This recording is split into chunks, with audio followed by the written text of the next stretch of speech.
My name's Mira Dalton. I'm 33. I used to be a public school teacher in a beat-up corner of South Chicago. These days, I run a small community scholarship fund for underprivileged kids. It's nothing flashy, no donors galas, no gold plaques, but it's real. I live alone. Drive a 2009 Corolla with a dented bumper. I shop at thrift stores, and last week I got a formal invitation, tucked inside a heavy cream envelope with gold trim from my Aunt Vivian. She didn't call, didn't write a note, just forwarded me a generic invite to the grand opening of the Dean Dalton Education Center, a multi-million-dollar project named after my father, a man who, up until his death, was a respected figure in education reform, a man who also, for reasons I still haven't fully unpacked, pushed me out of his life the moment my mom died. But this isn't about him. Not yet. This is about that night. About showing up. Against my better judgment. I wore a simple black dress, the kind I've worn to funerals, job interviews, and PTA meetings. No jewelry. My hair was tied back. I didn't want to draw attention. I just wanted to see the building they'd built in my father's name. I arrived late because I was tutoring a student who'd just lost his mom. When I walked through the front doors, the woman at the registration table barely looked up. "Volunteers are checking in around the side," she said, already turning to the next guest. I hesitated. "I'm here as a guest," I said quietly, pulling out the invitation from my purse. She took it, glanced at it, and frowned. "There's no seat assigned." "I think I was added late," I said. She scribbled something on a sticky note and handed it to me. "Fine, we'll squeeze you into the back. No name badge, no welcome." I stepped inside the ballroom, a chandelier-lit monument to everything I was never allowed to touch. Politicians, university chancellors, private donors, men in tuxedos, women in floor-length gowns, clinking glasses and fake laughing under banners that read, "Shaping Tomorrow's Minds." On stage, there was a massive portrait of my father. He was smiling in that calculated way he always did in press photos.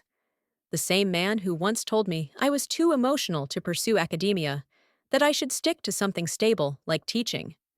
The same man who gave my college fund to a foundation and told me, "Apply like everyone else." I scanned the room and saw her, Vivian, standing by the stage, laughing with a group of donors. Her silver dress sparkled under the lights. I hadn't seen her in years. I raised a hand slightly, not to wave, just acknowledge. Her eyes flicked toward me. She saw me. I know she did. And then, like I was a shadow on the wall, she turned her back. I swallowed whatever was rising in my throat and made my way to the last row of chairs, behind the tech crew and coat racks. I didn't cry. I didn't expect anything. But it still hurt. How natural it was for them to ignore me, like I never belonged to the Dalton name. And then, the kicker. A woman sitting 2 rows ahead turned to me during intermission and asked, "Excuse me, do you know when the dessert plates are being served?" I blinked. "I'm not staff," I said. "Oh, sorry," she mumbled. But her eyes lingered on my shoes, my thrifted flats, the way I was sitting alone. Maybe she wasn't the first to think it. She just said it out loud. I got up, stepped outside. I needed air. That's when I heard the mic cut through the ballroom chatter. Vivian's voice, calm and rehearsed. "And now, I'd like to acknowledge a very special, anonymous benefactor whose contributions made this center possible. Someone who has quietly supported this project in ways few people know." I stopped cold. Then she said it. My name. "Mira Dalton, would you please stand?" Everyone turned. I hadn't told anyone I was the anonymous donor. And in that moment, every face that once looked past me now stared straight through me, waiting to rewrite history. So yeah, there I was, standing in the back of the room in scuffed shoes, half a cup of flat lemonade in my hand, as my name echoed through the ballroom. At first, I thought I misheard. I didn't register it right away. Because in what universe would Vivian say my name at a gala she didn't even want me at? But then the spotlight swung toward the back of the room. It hit me full in the face. People turned, heads craned, Vivian smiled like she'd just pulled a rabbit out of a hat. Mira Dalton, ladies and gentlemen, the anonymous donor who helped make tonight possible. I felt everything in me clench at once. I didn't move. I couldn't. Not because I was shy or overwhelmed, but because that wasn't supposed to happen. I had explicitly told the foundation to keep my name confidential. I donated under a small LLC I'd set up years ago, not even using my personal email. Vivian must have dug, or guessed, or worse, known all along. The crowd clapped, unsure. Some politely, some with that weird hesitation people get when they're not sure if they're clapping for someone important or just being told to. I didn't walk up, I just gave a nod. Awkward, quick, like someone trying to exit stage left from a scene they were never meant to be in. Vivian took the mic again. Mira, we're all so proud of the woman you've become. Your generosity honors your father's legacy in the most meaningful way. I wanted to scream. I wanted to grab the mic and say, "You mean the legacy you helped erase me from? You mean the man who rewrote his will after my mom died to favor your department's research fund instead of his only daughter's tuition? You mean the years you ghosted every email I sent about reconciling with Dad? Until it was too late?" But I didn't. I sat. In that same back row, and I listened as people who had no idea who I was praised me like I was some quiet hero who didn't want the spotlight. It wasn't humility, it was survival. And still, even as she gave that little fake sweet speech about me, Vivian never once made eye contact.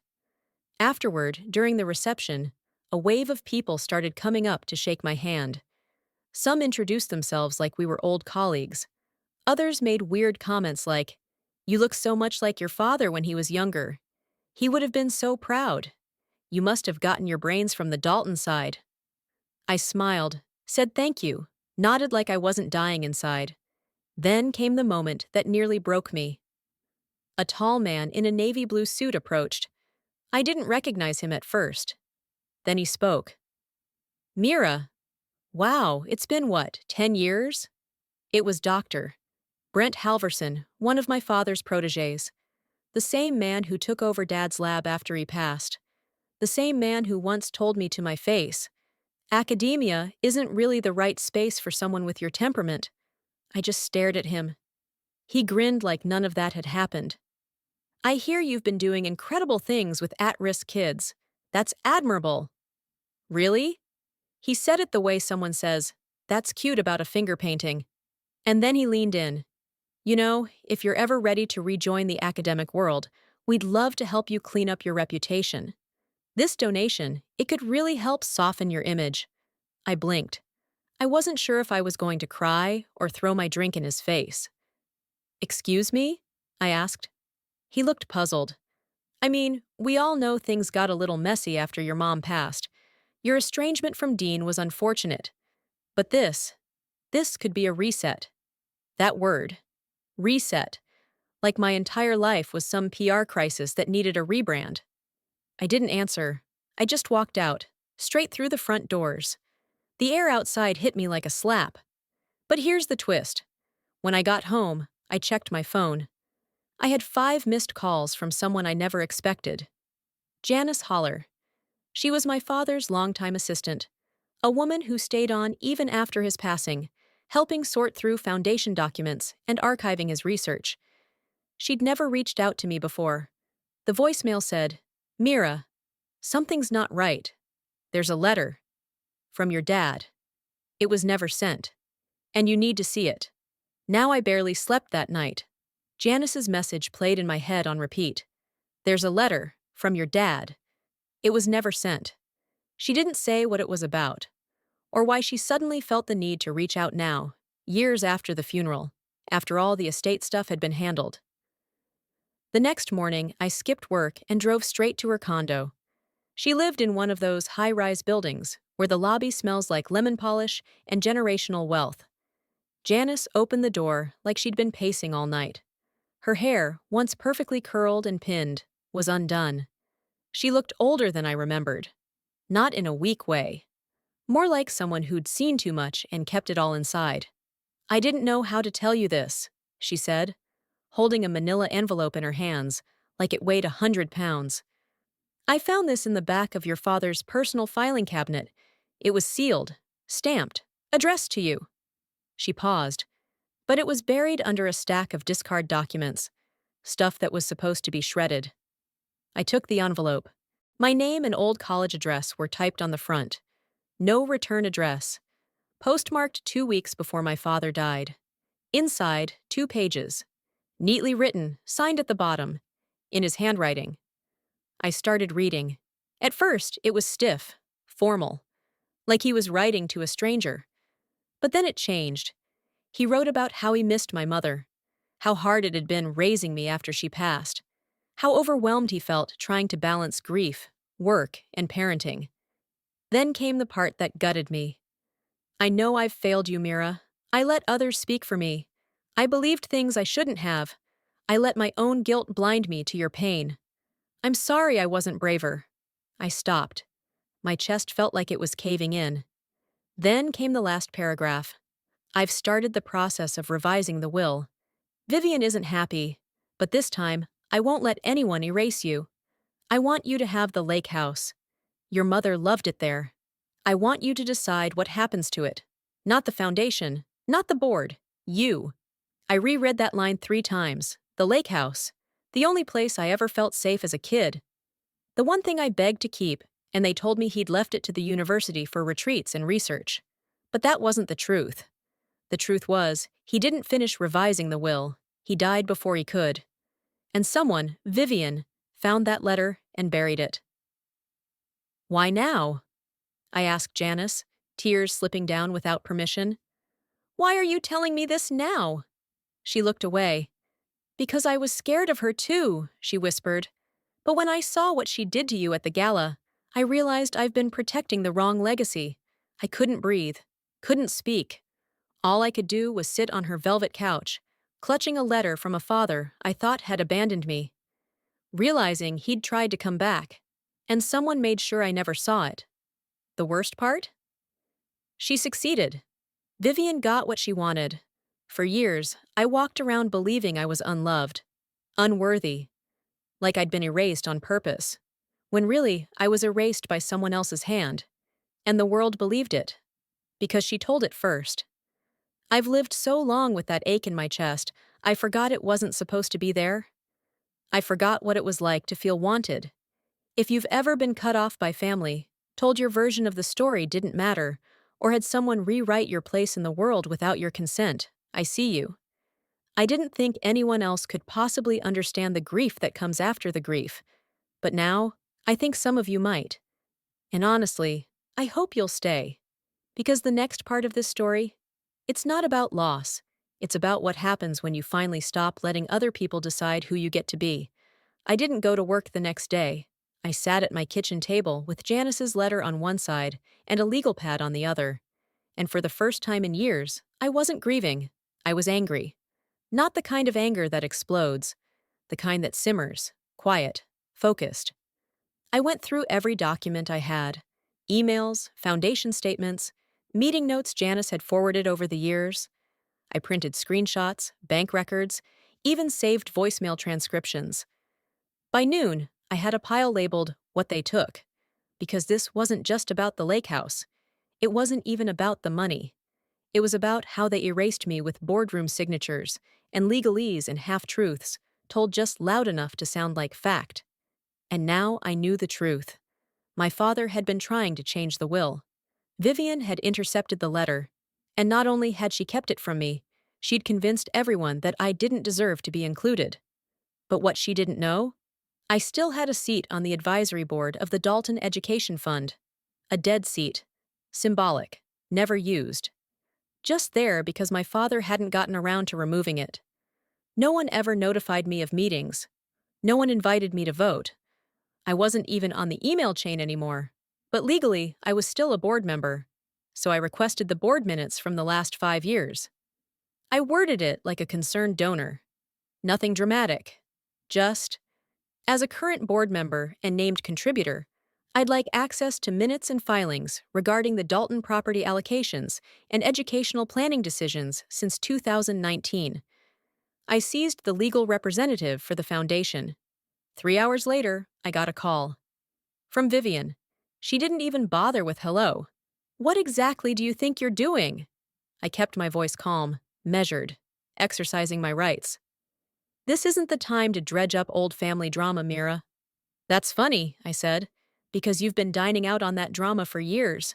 The board won't entertain this. You have no support. We'll see. I hung up, and then I called the university's public relations department, the one that had built an entire donation campaign around the Dalton name. I asked a very specific question. Does your team have access to documentation confirming that the donor listed as M. Dalton was Dean Dalton or Mira Dalton? They stuttered. Transferred me. Eventually said they'd get back to me. And here's where it gets fun. I'd kept copies of every donation confirmation from my LLC. I sent a formal notice. If they continued using my name and image under the assumption it referred to Dean Dalton without acknowledging my involvement, I'd be pursuing a legal remedy for misrepresentation and donor fraud. Less than 24 hours later, the university called back with apologies and a request for a private meeting. Vivian must have heard about it because that same night she emailed me. Mira, let's be reasonable. This isn't how your father would want things handled. So I replied with 2 words. Neither is fraud. I didn't stop there. I compiled everything into a single drive, sent it to 3 board members I knew from years ago, people who used to send me birthday cards before they were told to keep things professional. 2 responded immediately. They hadn't seen the letter. They hadn't been told about my father's intent to amend the will. They didn't even know I'd been removed from communications. They wanted answers. Vivian called me again the next morning. I let it ring. By the end of the week, I'd been added back to the board mailing list. And then came the twist I never saw coming. One of the board members I'd reached out to, Gregory Taylor, an older man who'd been close to my mom, asked to meet in person. We met at a diner off 94. He came alone, sat down, and slid a thick envelope across the table. Your father didn't just write 1 letter, he said quietly. There were 2. My hands shook as I opened it. This one wasn't addressed to me. It was addressed to Vivian, and inside was a single paragraph, dated just 5 days before his death. If anything happens to me before I finalize the changes, you are to give Mira the letter. And the lake house. You know this.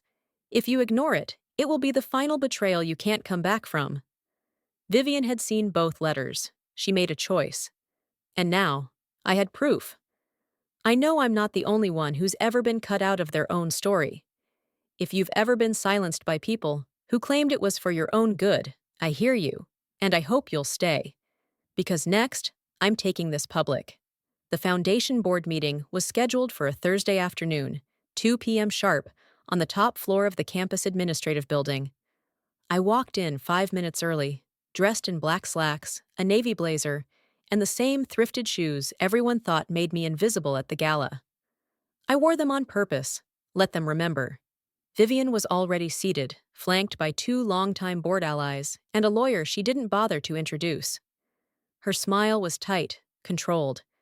But her eyes darted, nervous, calculating. She didn't know what I'd brought, but I did. When the chair opened the floor, I waited for Vivian to launch into her usual narrative. How the foundation had thrived under her direction. How emotional distractions shouldn't cloud organizational objectives.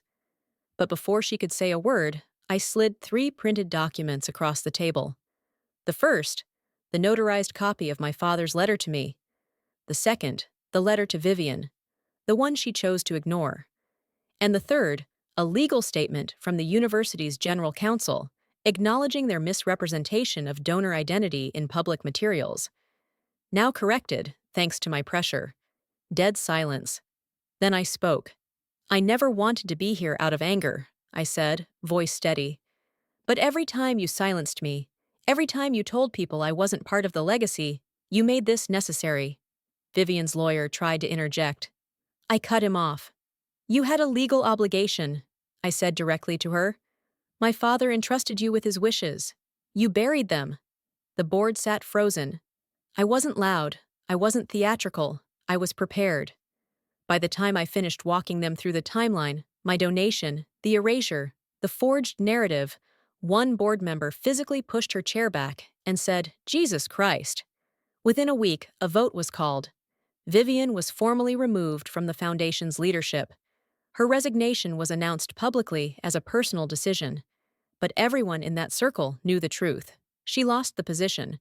She lost the lake house, returned to me under a quiet but binding settlement. And most importantly, she lost control of the story. But that's not the part that meant the most. What meant the most was what came next. 6 months later, I reopened the lake house, not for personal use, but as retreat space for students in the scholarship program I run. Kids whose families told them they were too much, too poor, or not our kind of smart. We named it the Mira Project. No last names, no legacies attached. Just kids, silence, water, and freedom. One of the students, Nina, 14, all elbows and oversized hoodies, stood on the dock one night and whispered, "I didn't know places like this existed for people like me." And in that moment, I realized I wasn't reclaiming a house. I was rebuilding a world I was told I didn't deserve to belong to. My father didn't die believing I was a mistake. He died trying to correct one. And the woman who stole that truth from me? Now she lives in the shadow of the story she tried to write me out of. I don't need revenge. I have something better. I have receipts. I have peace. And I have my name. What I learned. Closure doesn't always look like a hug or an apology. Sometimes it's a locked door, your own key, and the choice to never ask for permission again. If any part of this hit home, if you've ever been cut off, overwritten, or made to feel like a guest in your own life, drop a comment. I'd like to hear your story. And if you're still somewhere in the middle of it, trying to find your way out, stay. You're not alone. We're still writing the ending, together.